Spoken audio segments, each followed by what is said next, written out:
Hey, I'm Matthew Anderson, and I'm reading for the Man of Tomorrow. My biggest fear? Well, I can't really say that I have any, or anything specific. You don't harbor any fear of the future. I mean, something that might threaten humanity? Well, I don't really think about it that much.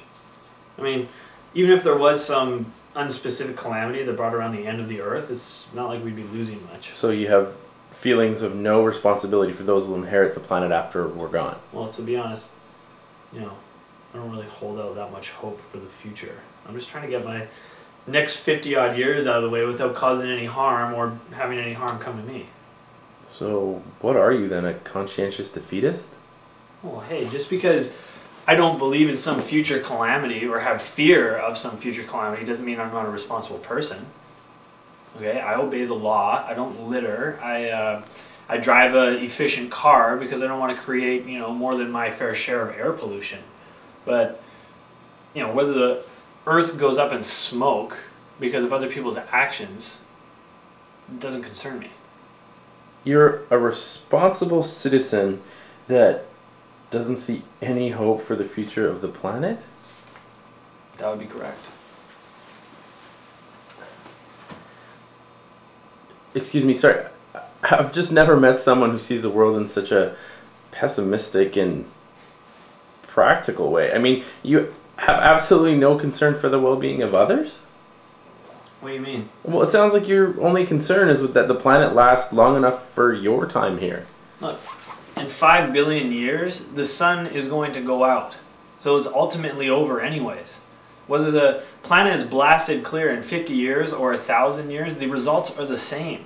And it's not like we're doing the planet any favors here. I mean, it would be better off without us. So then, why obey the law? Why buy a low-emission car? Because I'm a moral person. A moral person who doesn't care either way if the world ends the day after you die? Well, I don't see how it concerns me at that point. I mean, it concerns me now. Look,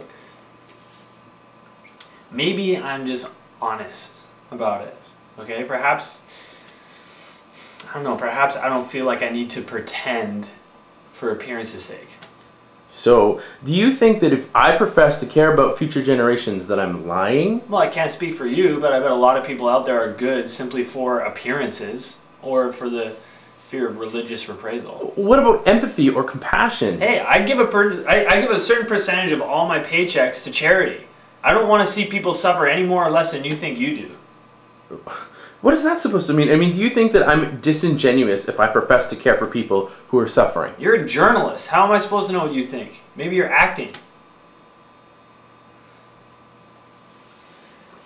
Look, I'm sorry. I'm not looking for a fight.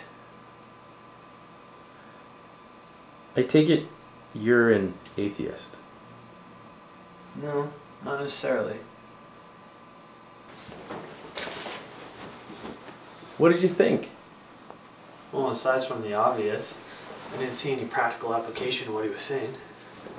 Here. Why don't you get him to sign this and then you can ask him for yourself? It's expensive. It's a gift from the woman of tomorrow to the man of today. Oh, wait a minute. So I'm some kind of material for you for a story, aren't I? Maybe. What if I don't want to be in one of your stories? It's a gift. I was about to go out and get some fresh air and a cup of coffee, and now I'm getting lectured to about life. It might be good for you. Oh, it's supposed to be good for me? Used to say.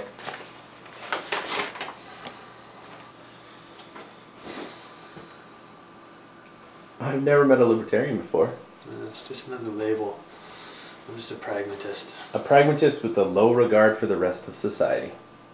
Yeah, parts of it, sure. But I'm still a member of society. Just because I want to have freedom over my actions and over my resources doesn't mean I want to live in a cave. Okay?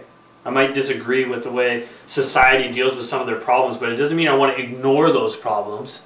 I just see a different solution. Don't you also believe that you shouldn't pay taxes? Only fools pay taxes without resentment. Okay, without the funds that come from taxes, how can a society function? I mean, where would the money come from for schools, transit systems, roads? How can a society take care of its ill or its poor? You pay for what you use. I don't use transit, so why should I pay for it? I have no children, so why should I subsidize the building of schools?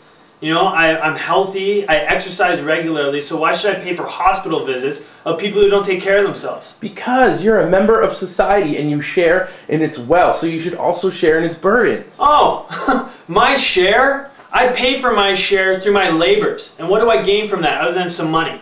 I still have to step over poor people on the street. I still have to breathe in air-polluted air. And I still have to deal with the wail of emergency sirens all night. Yeah, but what about the shared experience? I mean, what about the art, the culture, the science, the technology, those marvelous innovations that are all around us? I can live without it.